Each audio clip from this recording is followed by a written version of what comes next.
Bonjour, c'est Ursula encore. On est le 11 janvier 2019.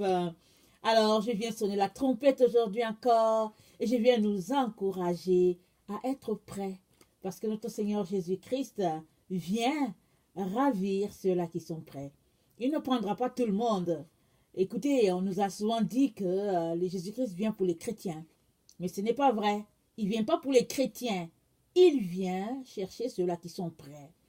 Alors, nous avons la parabole des 10 vierges. Alors, si on considère que les 10 vierges, c'est les chrétiens, alors on a la preuve, vraiment par notre Seigneur lui-même, qu'il y a 5 qui sont entrés et 5 qui sont restés. Jésus n'est pas en train de dire que la moitié sera prise et puis la moitié va rester. Il est tout simplement en train de parler d'un fait. Ce n'est pas tous ceux-là qui se sanctifient qui seront prêts. Non, ce n'est pas tout le monde. Déjà que tous ceux-là qui se sanctifient ne sont pas tous pris. La preuve est que les 10 vierges, elles sont appelées vierges, pourquoi? Parce qu'elles se sont mises à part pour leur Seigneur. Elles ont tout abandonné pour lui. C'est pourquoi elles sont vierges. C'est pourquoi elles ont laissé le système du monde et puis ses valeurs. Et elles se sont mises de côté pour leur Seigneur. Malheureusement, il y a un truc qui leur a manqué. Elles sont parties sans prendre de l'huile pour leur lampe. Alors, elles sont restées. Elles n'ont pas su le timing qu'il fallait. Le timing leur a manqué. Le moment où elles devaient remplir leur lampe, on ne sait pas ce qu'elles faisaient. Mais toujours est-il que, quand on a crié, voici l'époux, elles sont aussi parties. Mais quand l'époux est venu, il a dit, je ne vous connais pas. Je ne vous ai jamais connu. C'est-à-dire qu'il ne sait pas qui elles sont. Alors c'est grave quand même. Elles sont appelées vierges. Elles sont allées à la rencontre de l'époux. Mais elles ont manqué de prendre de l'huile.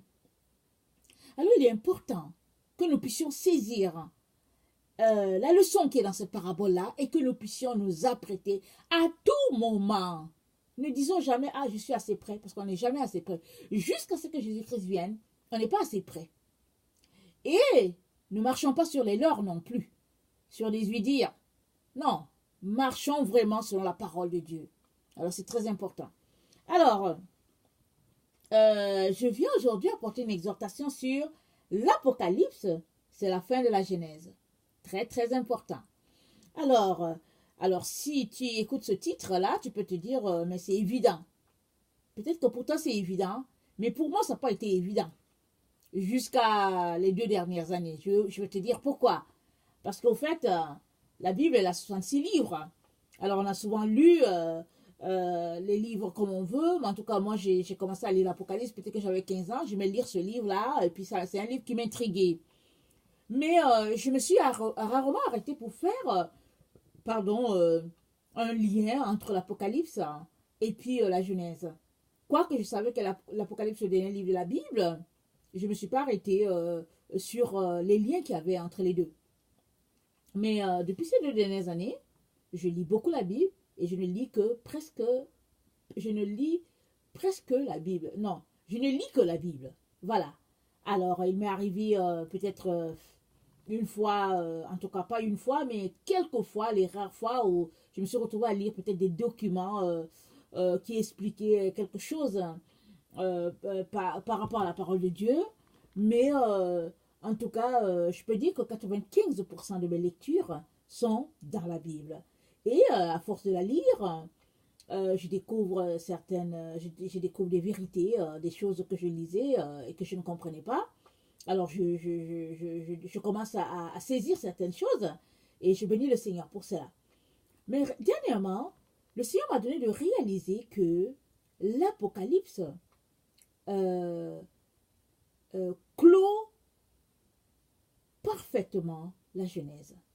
Et j'ai trouvé ça vraiment étonnant, épatant même, de voir ce rapport-là entre les deux. Et là, j'ai pu réaliser que oui, c'est Dieu qui est l'auteur de toutes choses. Alors, Dieu a inspiré des personnes qui ont mis ces livres-là ensemble.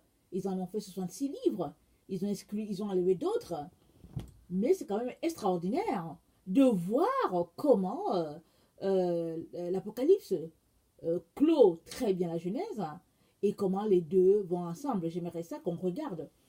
Alors, il y aura une leçon là pour nous, parce que c'est très important de saisir que l'Apocalypse, c'est la fin de la Genèse. Une fois que tu saisis cela, tu as le début, tu as la fin, et puis au milieu, il y a la loi, il y a le salut par Jésus. Alors quand tu comprends ça, en tout cas, tu réalises que tu es à la fin. Et tu n'as plus le temps vraiment de t'amuser avec certaines choses. Alors, avant de nous plonger dans la lecture, j'aimerais quand même dire une chose. Toi et moi sommes nés dans une époque comme celle-là. Alors, il est donc important que nous saisissions euh, l'esprit de notre époque par rapport à la Bible, bien sûr. Adam et Ève sont venus, ils ont commencé. Ils ont commencé l'œuvre de Dieu, les hommes, c'est eux c'est eux nos parents. Alors, ils étaient appelés à vivre selon ce que Dieu leur a demandé. Et bon, malheureusement pour nos parents, Adam et Ève, ça n'a pas marché. Et Jésus est venu à leur rescousse. Mais pour Enoch, par exemple, ça a très bien marché. Il a tellement vécu dans la sainteté qu'il a été enlevé. Noé, par exemple, ça a très bien marché. Parce qu'il s'est retrouvé à sauver la race humaine. Il a sauvé les animaux et tout. Et il y a eu 8 personnes qui ont été sauvées par Noé. C'est-à-dire Noé, sa femme, et puis ses garçons, et puis les brus. Et on est venu au temps d'Abraham, ça a bien marché, parce que finalement, par Abraham est venu Isaac, et puis Jacob, et puis finalement, la loi est venue par le peuple d'Israël via Moïse. Et ça dit qu'on va citer toutes ces personnes-là qui se sont laissées influencer par Dieu, par son esprit, afin de continuer l'œuvre divine. Alors, oui, entre toutes ces personnes-là, il y a pour qui ça n'a pas bien marché aussi. Des personnes qui étaient appelées, par exemple, à marcher dans la présence de Dieu, comme le roi Saül, qui s'est retrouvé à être coupé carrément. Par exemple, lui-même, il s'est jeté sur, je pense, son arme afin de s'enlever la vie. Alors, on peut citer beaucoup d'autres personnes, comme par exemple le sacrificateur Élie, dont les enfants, je pense, c'était Phiné, et puis je ne sais plus qui sont retrouvés à commettre beaucoup d'abominations dans la maison de l'Éternel. Et après cela, Dieu a donné une parole. Et le jour que l'arche a été enlevée, je pense, par les Philistins, ce même jour, le sacrificateur Élie a perdu ses deux enfants qui sont morts sur le champ de bataille. Et quand Élie a entendu cela, par exemple, il est tombé à la renverse et puis son crâne, je pense, s'est fendu. Alors, mais avant cela, Dieu avait déjà donné un jugement par la bouche de Samuel qui était petit. Et Dieu avait dit à Samuel, tu diras à Élie que puisque il a plus honoré ses enfants, il a plus valorisé ses enfants que ma loi, voilà, je les exclus du sacerdoce, lui et puis ses enfants, et puis bon, voilà, et même toute leur famille sera exclue, etc., etc. Ça, c'est les paroles de Dieu. Donc, on a les exemples des personnes pour qui l'appel divin de Dieu sur leur vie a très bien marché, et il y a d'autres pour qui ça n'a pas marché. Toujours est-il que il revient à chaque personne, à chaque époque, de réaliser que il est dans telle époque précise, et il revient à cette personne-là, à ces humains-là, de faire quelque chose pour leur époque, pour leur génération.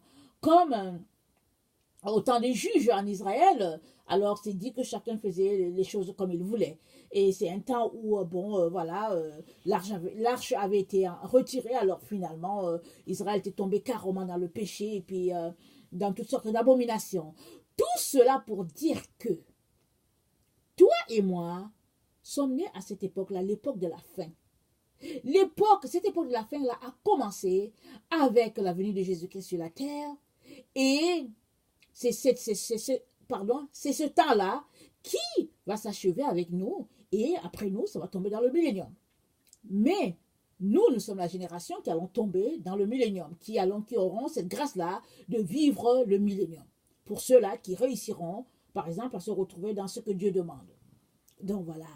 Alors, si donc tu réalises que tu es né dans cette époque-ci, parce que tu n'es pas né dans l'époque de la Genèse, tu n'es pas né dans l'époque de Juge, tu n'es pas né dans le temps où Simon, Philippe, Matthieu, Jean, ses disciples ont vécu. Tu es né dans le temps de la fin. Alors si tu réalises que tu es dans le temps de la fin, il est donc très très important, s'il te plaît mon frère et ma soeur, que tu puisses faire tout pour être trouvé parmi ceux-là qui seront sauvés. Parce que c'est tellement grave. Si Paul, alors qu'il a vécu après Jésus-Christ, je ne sais pas si c'était dans les années 60 peut-être, je me rappelle, je ne sais pas très bien, si Paul a passé le temps à dire que oui, faites attention, l'esprit de l'Antichrist est déjà là, et puis le Seigneur va venir nous chercher, et puis bon, voilà, voilà. Si lui, Paul a pu dire ça, et il a mené une vie droite, et pourtant, après Paul, la vie a continué jusqu'à nous. 2000 ans plus tard, la vie a continué.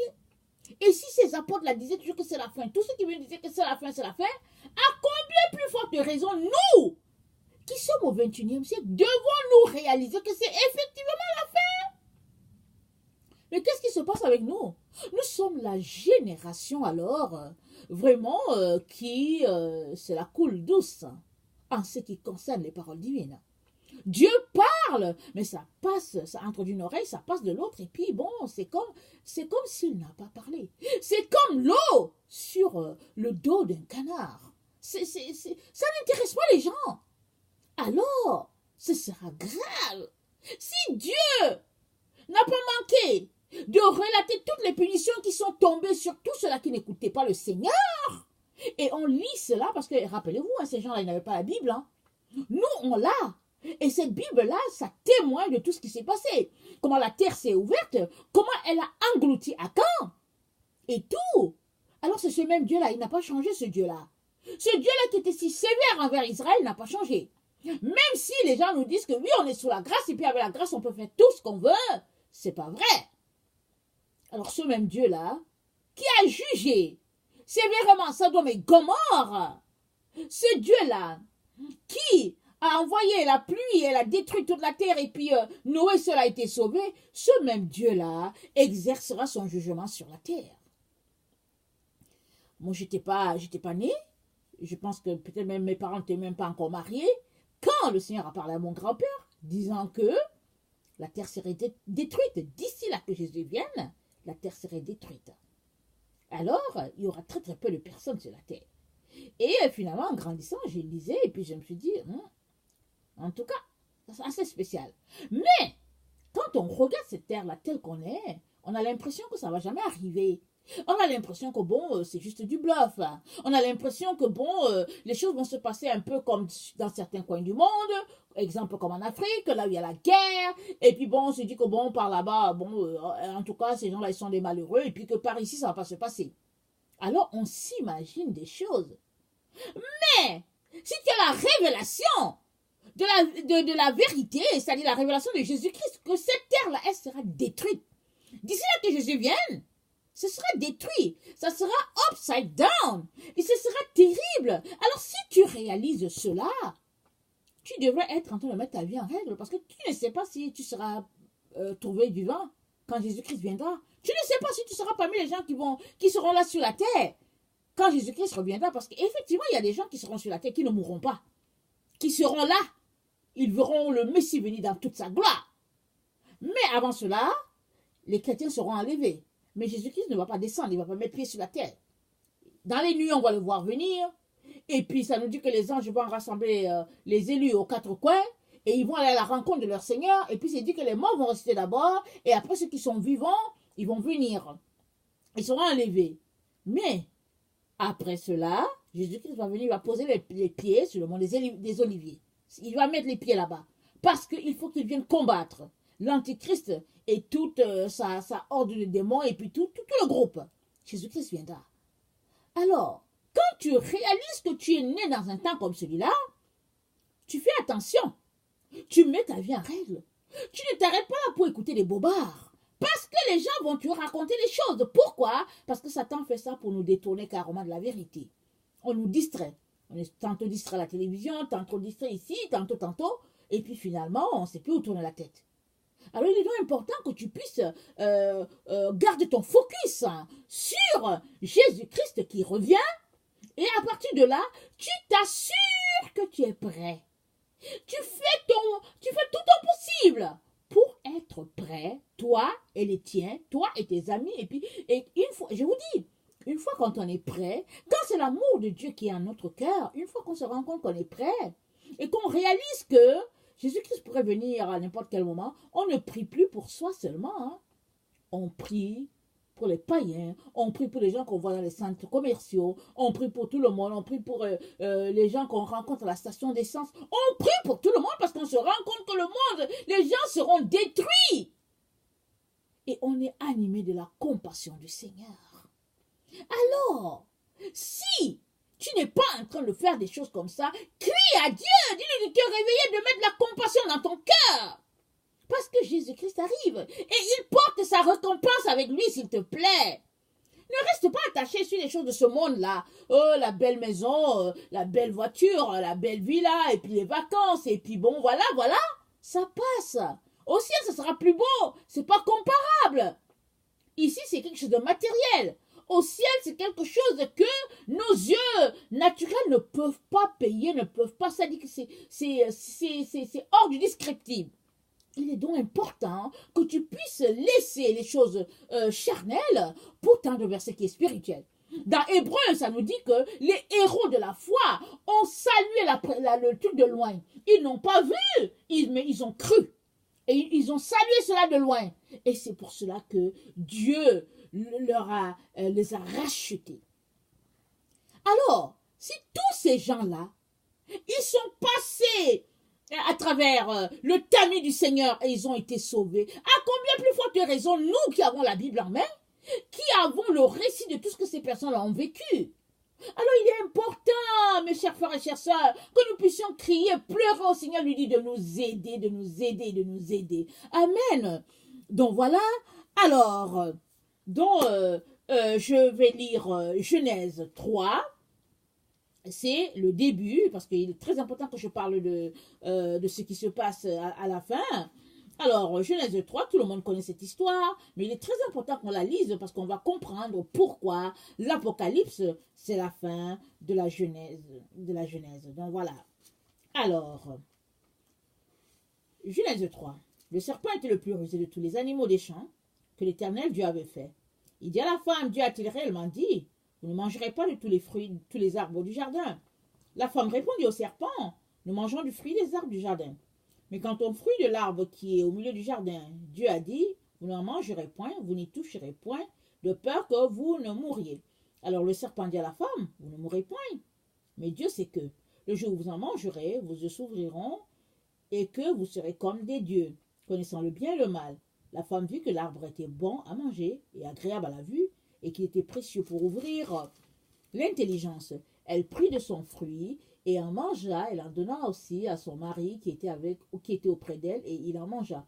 Les yeux de l'un et de l'autre s'ouvrirent. Ils connurent qu'ils étaient nus, et ayant cousu des feuilles de figuier, ils s'en firent des ceintures. Alors ils entendirent la voix de l'Éternel Dieu qui parcourait le jardin vers le soir, et l'homme et sa femme se cachèrent loin de la face de l'Éternel, Dieu au milieu des arbres du jardin. Mais l'Éternel Dieu appela l'homme et lui dit, où es-tu? Il répondit, j'ai entendu ta voix dans le jardin et j'ai eu peur parce que je suis nu et je me suis caché. Et l'Éternel Dieu lui dit, qui t'a appris que tu es nu? Est-ce que tu as mangé de l'arbre dont je t'avais défendu d'en manger? L'homme répondit, la femme que tu as mise auprès de moi m'a donné de l'arbre et j'en ai mangé. Et l'Éternel dit à la femme, pourquoi tu fais cela? La femme répondit, le serpent m'a séduite et j'en ai mangé. L'Éternel dit au serpent, puisque tu as fait cela, tu seras maudit entre tout le bétail et entre tous les animaux des champs. Tu marcheras sur ton ventre et tu mangeras de la poussière tous les jours de ta vie. Je mettrai inimitié entre toi et la femme, entre ta postérité et sa postérité. Celle-ci t'écrasera la tête et tu lui blesseras le talon.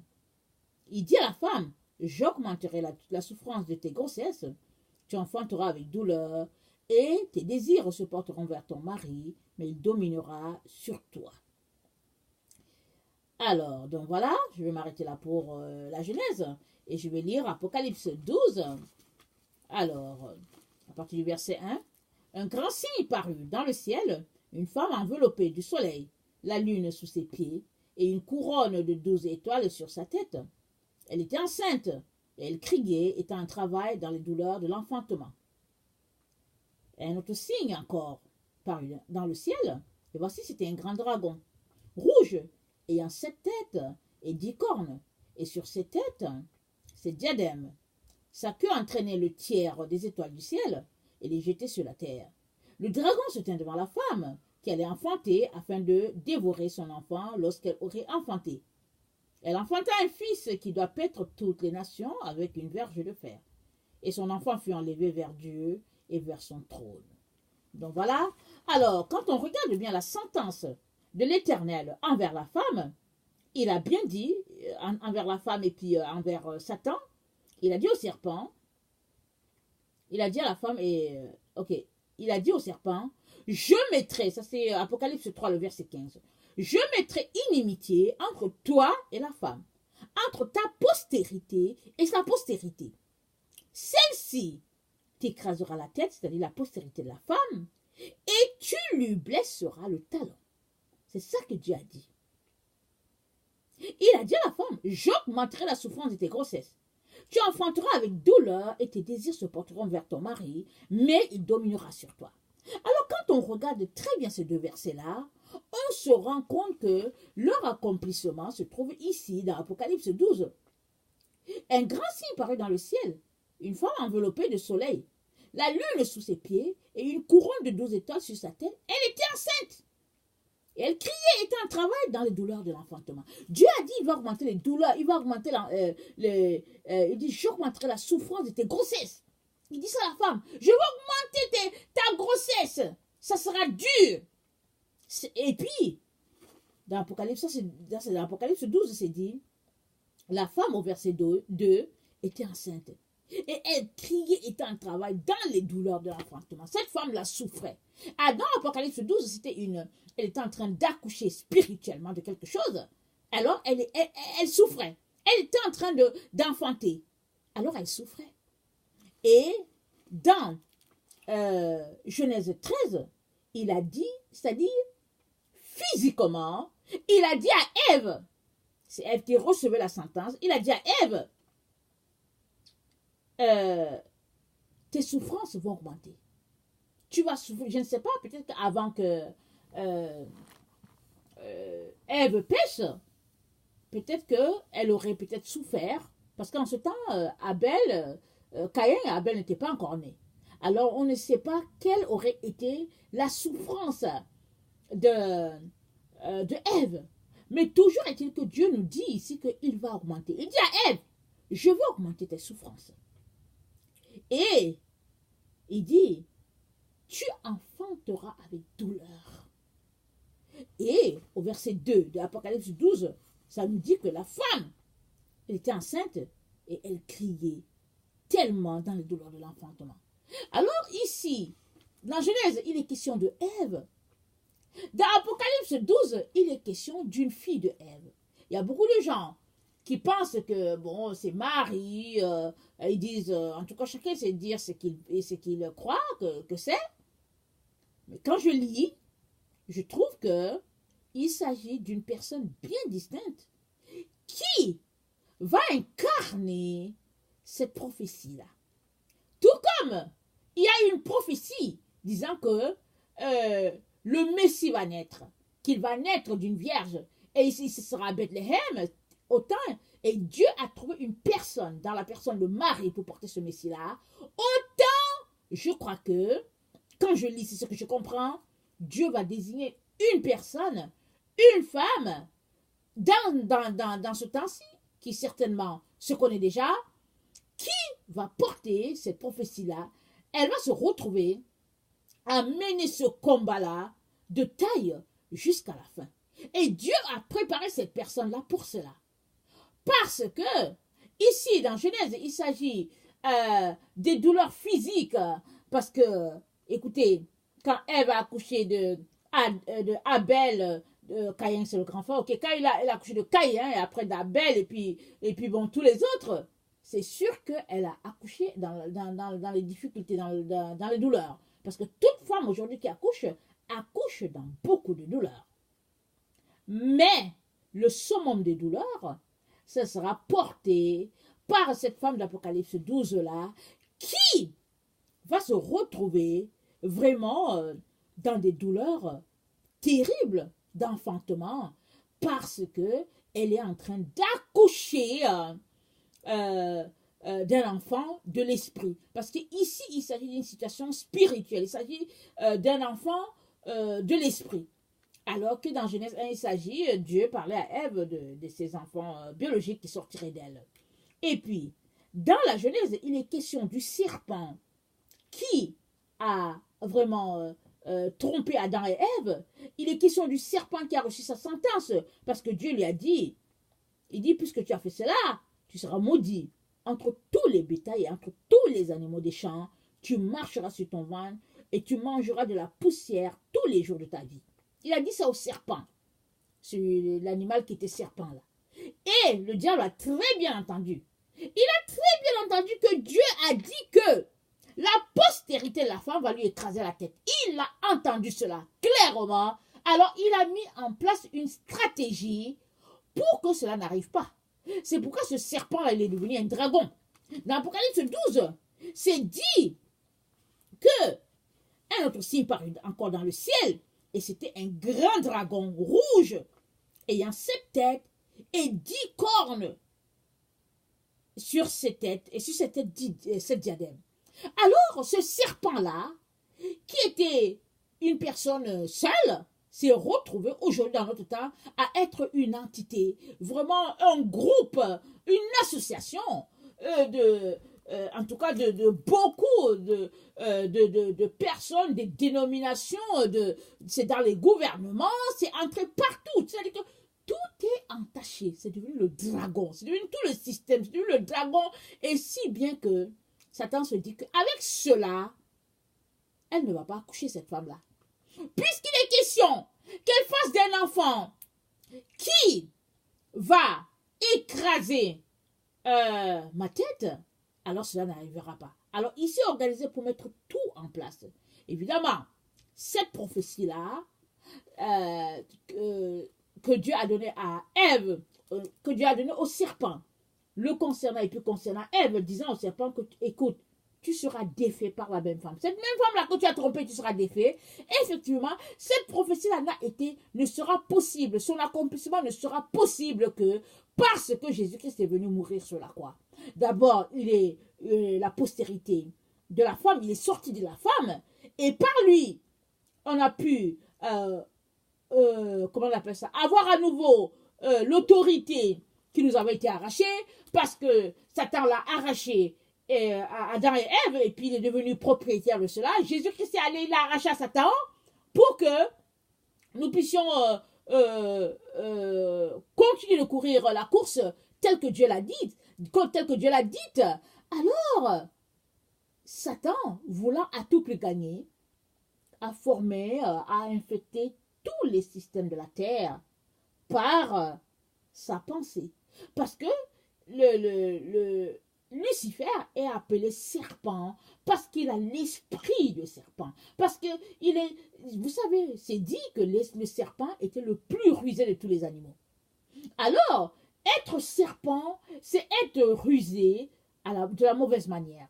Il n'y a pas une ruse qui est bien, mais Dieu est en train de dire que l'esprit qui était en Satan, c'était cet esprit-là, cet esprit de ruse-là, ruse, parce que Satan est venu dans l'intention de tromper Adam et Ève. Ève n'a pas vu cela. Elle se dit, peut-être qu'ils se parlaient souvent les animaux et tout ça. Elle se dit, c'est le serpent là qui est là, l'animal qu'elle connaît, et puis elle n'a pas soupçonné quelque chose.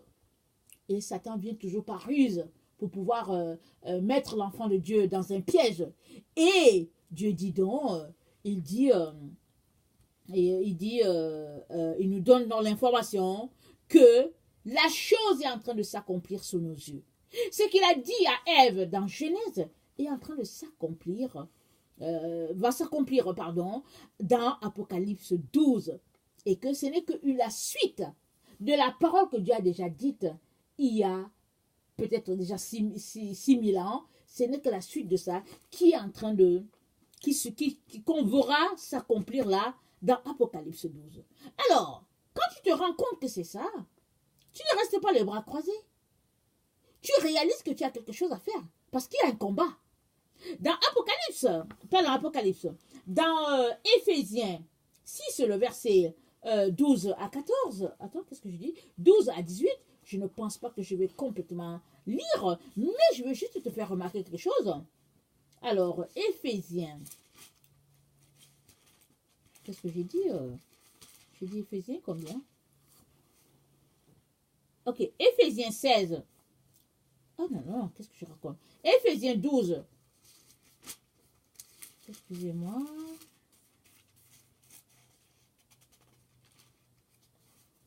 Verset combien? Verset... Oh non, qu'est-ce que je raconte? Éphésiens 6, verset 12 à 18. Désolé pour les petits lapsus qui sont là. Alors, quand on n'a pas préparé le passage à l'avance, les feuilles ça colle et puis c'est assez compliqué. Dans Éphésiens 6, à partir du verset 12, ça dit « Car nous n'avons pas à lutter contre la chair et le sang, mais contre les dominations, contre les autorités, contre les princes de ce monde, de ténèbres, contre les esprits méchants dans les lieux célestes. C'est pourquoi prenez toutes les armes du Dieu, afin de pouvoir résister dans le mauvais jour et tenir ferme après avoir tout surmonté. Tenez donc ferme et ayant à vos reins la vérité pour ceinture, et revêtez la cuirasse de la justice. Mettez pour chaussure à vos pieds le zèle que donne l'évangile de paix. Prenez par-dessus tout cela le bouclier de la foi avec lequel vous pourrez éteindre tous les traits enflammés de l'ennemi. Prenez aussi le casque du salut et l'épée de l'esprit qui est la parole de Dieu. Faites en tout temps par l'esprit toutes sortes de prières et de supplications. Veillez à cela avec une entière persévérance et priez pour tous les saints. Alors, le combat, il bat son plein depuis longtemps. Il est le combat depuis ce qui s'est passé dans le jardin d'Éden. Il y a combat. Dans les cieux, il y a combat. Et Apocalypse 12, à partir du verset 7, il est dit ceci. Et il y eut guerre dans le ciel. Michel et ses anges combattirent contre le dragon. Et le dragon et ses anges combattirent. Alors, depuis longtemps, il y a guerre. Il y a guerre dans le ciel. Depuis le jardin. Et c'est dit au verset 8. Mais ils ne furent pas les plus forts. Et leur place ne fut plus trouvée dans le ciel. Et il fut précipité, le grand dragon, le serpent ancien, appelé le diable et Satan, celui qui séduit toute la terre. Il fut précipité sur la terre, et ses anges furent précipités avec lui. Et j'entendis dans le ciel une voix forte qui disait, maintenant le salut est arrivé, et la puissance et le règne de notre Dieu et l'autorité de son Christ, car il a été précipité. L'accusateur de nos frères, celui qui les accusait devant notre Dieu, jour et nuit, ils l'ont vaincu. À cause du sang de l'agneau et à cause de la parole de leur témoignage, ils n'ont pas aimé leur vie jusqu'à craindre la mort. Alors, il y a guerre. Dans le ciel, déjà, il y a guerre. Mais il va arriver un moment où toi-même, de là où tu seras, tu vas sentir que non, ça ne va pas. Il y a quelque chose qui se passe. Mais pour que tu sentes ça, il faut que tu participes à quelque chose. Alors, il n'y a pas trois camps. Il y a juste deux. Soit tu es du côté de Jésus, soit tu es du côté de Satan. Mais je viens déjà te dire, si tu ne le sais pas, le côté de Jésus va gagner la guerre. C'est dit. Il va gagner la guerre. Parce que Dieu a dit depuis la Genèse, il a dit à Satan, il dit, la postérité de la femme va t'écraser la tête. Et toi, tu lui blesseras le talon. C'est-à-dire que tu vas juste blesser le talon de la femme. C'est tout. Mais sa postérité va t'écraser la tête. Donc Satan connaît son sort. Alors si toi tu sais ça, qu'est-ce que tu fais? Est-ce que tu es du côté de Satan? Ou bien est-ce que tu te lèves pour te mettre du côté de Jésus? Parce que tu dois te retrouver avec Jésus. Et du côté de Jésus, on combat. On ne reste pas amorphe. Du côté de Jésus, on ne va pas à l'église s'asseoir les bras croisés pour écouter quelqu'un qui prêche la parole de Dieu. On ne fait pas ça. On combat. On mène une vie sainte. On se dépouille des œuvres de la chair. On laisse aller le monde avec ses passions, ses désirs. On marche selon le Seigneur. On ne s'assoit pas là pour que les gens nous racontent des bobards. On est impliqué à la guerre. Parce que ce n'est pas ceux qui vont à l'église qui seront sauvés. Ce n'est pas ceux qui donnent leur dîme ou bien qui iront à l'église qui seront sauvés. Non! C'est ceux qui se battent. C'est ceux qui se battent pour que la chair n'ait pas le dessus sur eux, mais que ce soit l'esprit de Dieu en eux qui puisse s'exprimer. C'est de cela qu'il est question. C'est de cela. L'Apocalypse complète très bien la Genèse. L'Apocalypse, c'est la fin de la Genèse. On est dans l'Apocalypse. On est en train de vivre l'Apocalypse en plein dans le monde. Toi, qu'est-ce que tu fais? Qu'est-ce que tu fais, mon frère, ma soeur? Réveille-toi. Réveille-toi. Parce que ceux qui sont du combat de Jésus, du côté de Jésus, ils vont gagner la guerre. Ils vont la gagner. Mais si toi, si tu ne combats pas, alors tu es déjà carrément du côté du diable et tu es du côté des gens qui sont déjà défaits. C'est question de temps. C'est question de temps. Mais le Seigneur ne veut pas que tu sois trouvé jeté dans la géhenne avec Satan. Parce que le faux prophète sera là-bas, l'antichrist sera là-bas, et puis le dragon lui-même là-bas. Jésus ne veut pas cela pour toi. Parce que tu as été créé à l'image de Dieu le Père et du Fils. Tu as été créé à leur image. C'est pourquoi Dieu nous a tant aimés, qu'il a donné son Fils unique, le seul qu'il avait. Il l'a donné pour qu'il puisse mourir et arracher ce que Satan avait arraché à Adam et Ève. Jésus est venu remettre tout à zéro pour que toi et moi puissions avoir la grâce de nous retrouver devant Dieu le Père et lui dire merci. Dire merci à Jésus. Venez nous mettre à genoux devant lui pour lui dire merci Seigneur. Mais qu'est-ce que tu fais?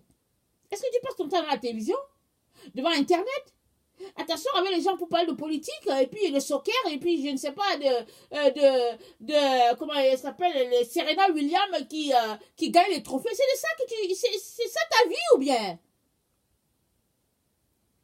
Ou bien, passes-tu le temps devant le Seigneur, lisant ta Bible, priant, suppliant, pour que ton âme soit sauvée, l'âme des membres de ta famille, et l'âme de tous les gens de ton quartier, ton pays, ton voisinage, tes collègues de travail. Qu'est-ce que tu fais?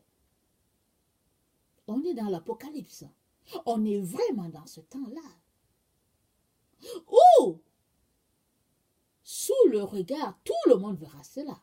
Autant le témoignage est sorti, que la Vierge a été trouvée, et puis que c'était Marie, elle a enfanté, autant on entendra parler de cette femme-là qui va se retrouver à livrer tout ce combat-là. Évidemment, les autres seront là et tout, mais Dieu a permis cela pour donner un signe. C'est un signe que Dieu donne. Dieu nous donne un signe. Il dit voilà, quand ça va arriver, tout le monde va dire oh, on est là, c'est le temps. Oui, mais Dieu nous donne un signe. Il nous dit que quand vous allez voir ça là, voilà ce que ça signifie. Ça veut dire qu'on est vraiment à la fin de la fin. Mais pour que tu sois capable de voir ça, hein, il faut que tu sois quelqu'un qui soit en train de prier, en train de chercher la face du Père. Si tu es juste quelqu'un qui te pavane là, dans la ville, qui va dans les centres commerciaux et puis qui te balade, tu ne sauras pas. Tu ne sauras même pas ce qui se passe. Tu seras là perdu dans la nature, en train de regarder les belles chaussures et les beaux sacs. Alors il est vraiment important, mes chers frères et chères sœurs, qu'on puisse s'arrêter et se poser des questions sur notre vie, sur ce à quoi nous croyons et qu'est-ce que nous faisons pour mettre notre vie en règle. Il est très très important que nous puissions vraiment régler ce problème-là. Alors, j'aimerais lire Luc 21, le verset 26 à 36. Il ne faut pas que ma vidéo me laisse, hein, s'il vous plaît, parce que apparemment, j'ai l'impression que je suis en train de déborder. Alors, je fais... Alors, Luc 21, ce ne sera pas long. Il ne faut pas que ma vidéo pas que je ne sais pas si j'ai assez d'espace. Alors, sorry.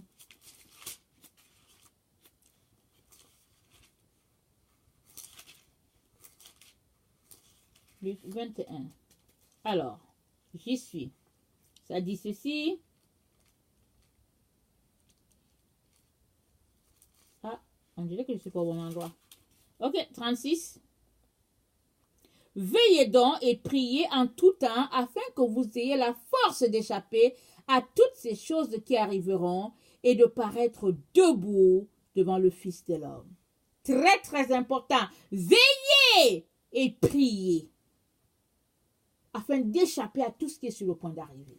Vraiment que le Seigneur nous donne la grâce d'être prêt et de réaliser que ce n'est pas vraiment des histoires, ce n'est pas des sornettes qui sont racontées par l'Éternel, mais ce n'est que la vérité. Et il ne fait que nous interpeller au réveil. Alors faisons tout pour être prêts. Alors que le Seigneur vous bénisse et qu'il vous fortifie. Alors, si toi tu ne connais pas le Seigneur Jésus, je viens te dire que Jésus-Christ est aussi mort pour toi.